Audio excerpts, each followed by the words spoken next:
Good evening. Thank you for tuning in to the AIDS Call In Live Show. My name is Juliet Jones, and I'm with Universal Family Connection. So I want you to please call in with your questions on HIV and AIDS.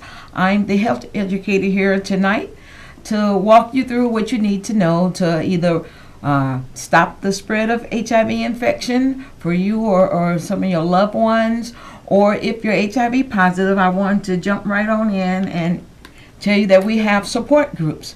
This is a support group we newly formed for Thursdays from 2:30 to 4:30 p.m. on Thursdays. It's a creative expression, so it's an art therapy support group, as well as we have a support group every Friday from 10 a.m. to 2 p.m. every Friday at Universal Family Connection, and we're located at 1350 West 103rd Street. Universal Family Connection is a social service agency. It's been around in the Beverly area for over 35 years. We also have one located on 79th and Western. And I want to let everyone know about Universal Family Connection, and our founder and CEO is Dr. Lorraine Rawls. So let's get into tonight's show. And so feel free to call in 312-738-1060. We're going to talk about causes of microorganism. Believe it or not, HIV is a microorganism. And on this list, we have several. We have bacteria, protozoa, fungi, and viruses. So tonight, we're going to be talking about the chain of HIV infection, because HIV can be prevented. And so I'm going to walk you through the process of that chain of infection. In order for the spread of infectious disease to take place, the chain of infection must be completed. So what does that mean? Call in if you want to know more in detail. You can come into our office. So what that means is we're talking about HIV as the infectious agent. HIV needs a reservoir. So when you think of a reservoir, what is that? It's a person. It's a person who became HIV positive. We're going to walk you through it. The virus is HIV, so we're going to walk you through the reservoir. The reservoir would be how it's being contained. It's contained in the blood. It's contained in the semen. It's contained in the vaginal fluid and the breast milk of an HIV positive person. We all have fluids, but we all don't have HIV infectious fluid. So let's keep that in mind, and let's go through that change. Now, the port of exit. Now, once an infection is in, it has to come out, whether we like it or not. So what are the ways that HIV could come out? Through having unprotected sex, whether it's anal sex, vaginal sex, or oral sex. So that's a port of exit. And now the mode of transmission, as we go around that change, the mode of transmission, having unprotected, as I said, anal, vaginal, and oral sex, as well as intravenous drug use. And when we think of intravenous drug use, that means needle sharing. It could be razors. That's a port of entry. That's a mode of transmission. That's a tattoos. And so those are behaviors that put a person at risk. And so as we keep circling around that change of infection, now that a person has that, is engaging in those behaviors, now the virus need a port of entry, right? It has to come in.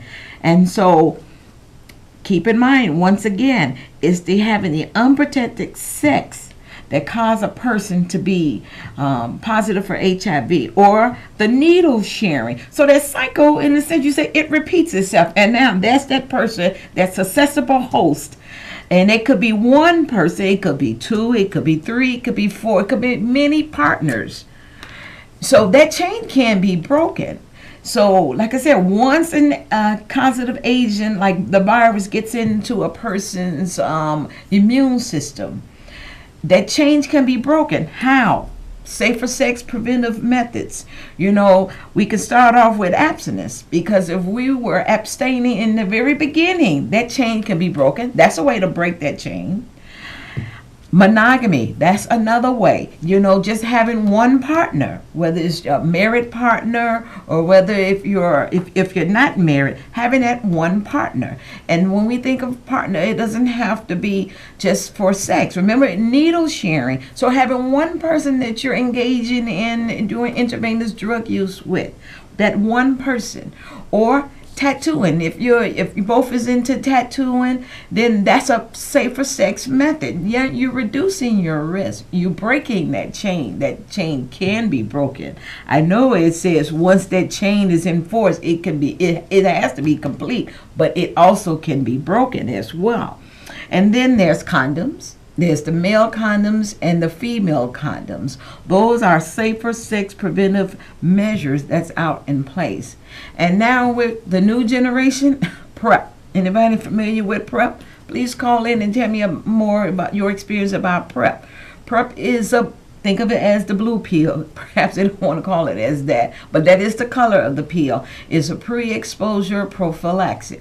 So when you think of PrEP, it's a pill that an HIV positive person would take so they can remain HIV positive while they're engaging in whether it's anal sex or penile to vaginal sex, or whether it's oral sex. And also needle sharing, So think of that PrEP pill as a preventive measure to break that chain that we just talked about. And let's look at that chain again, just so we'll get that picture and we'll know. This is the HIV chain of infection. For that infectious disease to take place, this change has to be complete, but it can be broken by those preventive measures. Here's the virus. So if that one person is HIV positive and they have a partner, that partner could be introduced to PrEP. That's the pill that an HIV negative person would take. Or they can remain abstinent when you meet someone. Communication. What happened to old-fashioned communication? Just talking to someone. That's a way for that chain to be broken. And another way, introducing being monogamous. One person, but you have to know each other's status. I know my status and I know your status. So now let's remain in this monogamous relationship. So, and if there's always options, there's plenty of options going along this chain. Or condoms. Condoms could be introduced right here. Right here. Condoms, the male and the female condoms. They can't be worn together. So whether it's, two males, both males can have on a condom. So so that's possible. But for a male and a female, only one person would have on the condom as a safer preventive measure. So right there, it could be in place right there before the mode of transmission comes into play, as well as PrEP. So we introduced about PrEP.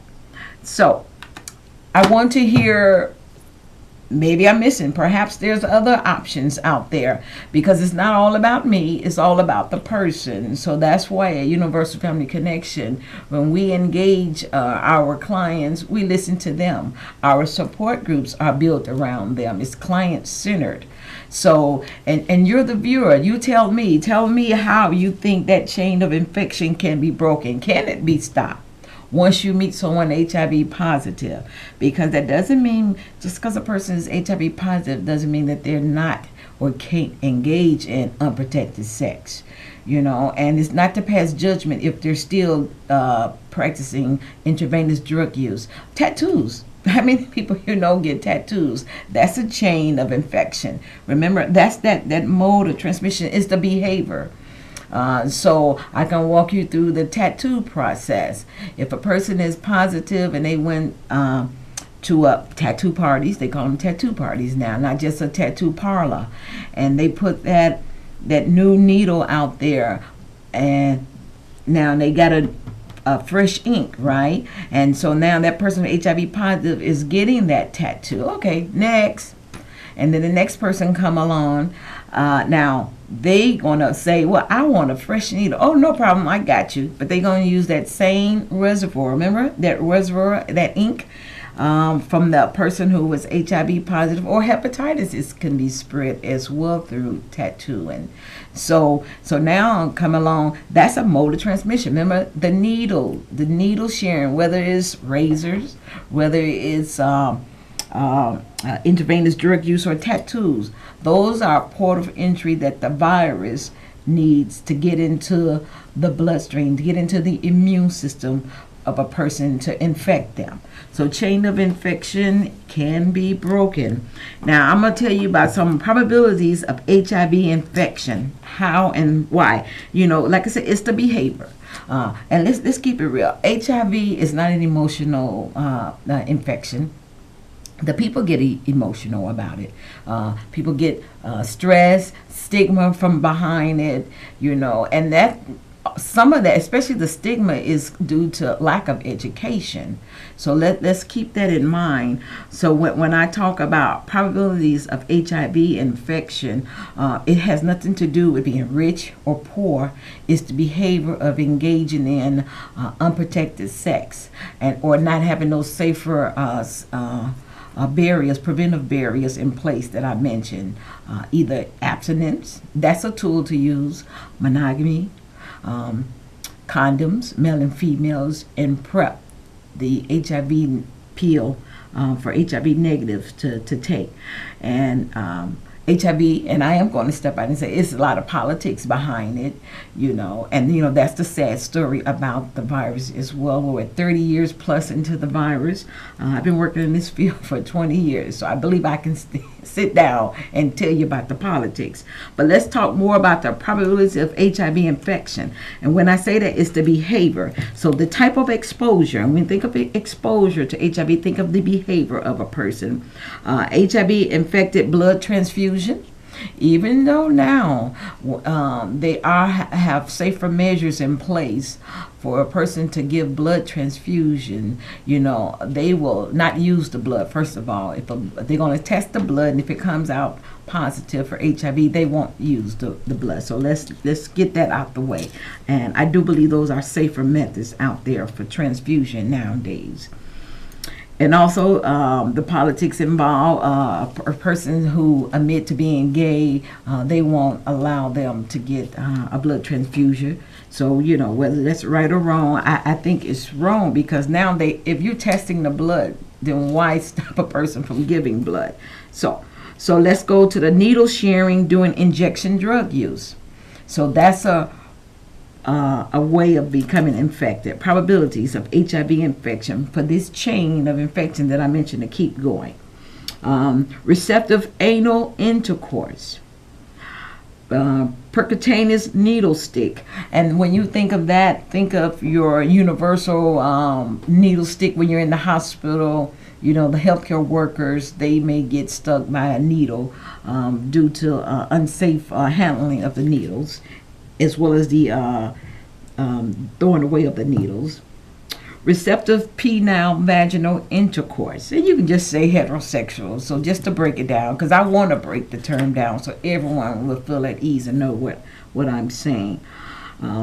Insertive anal intercourse, and that could be male or female. Insertive penile vaginal intercourse. Once again, your heterosexual intercourse form of way. And receptive oral intercourse. Insertive anal intercourse. And I have here on this list, and this list is from the CDC, the Center of Disease Control and Prevention, and spitting only when there's blood involved, where spitting will become a probability of HIV infection, and biting.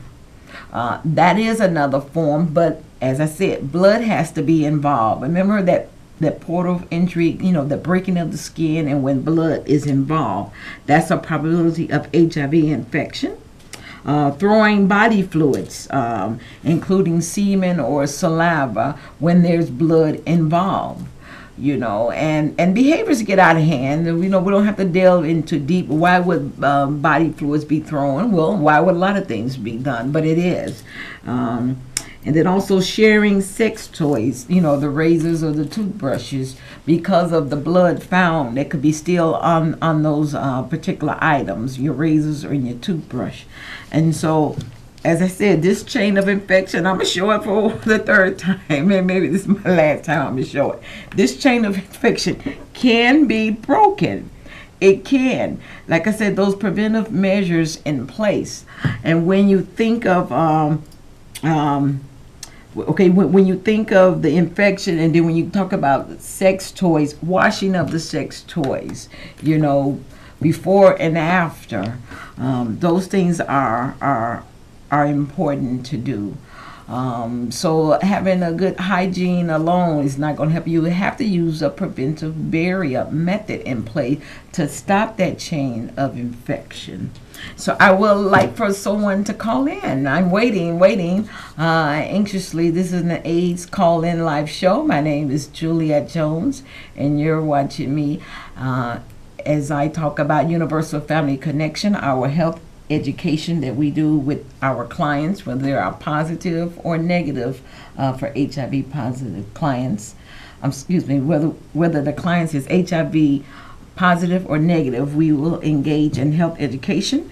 We also have individual counseling with 2 licensed counselors, and that's on any given day. And our support groups are on a Thursday.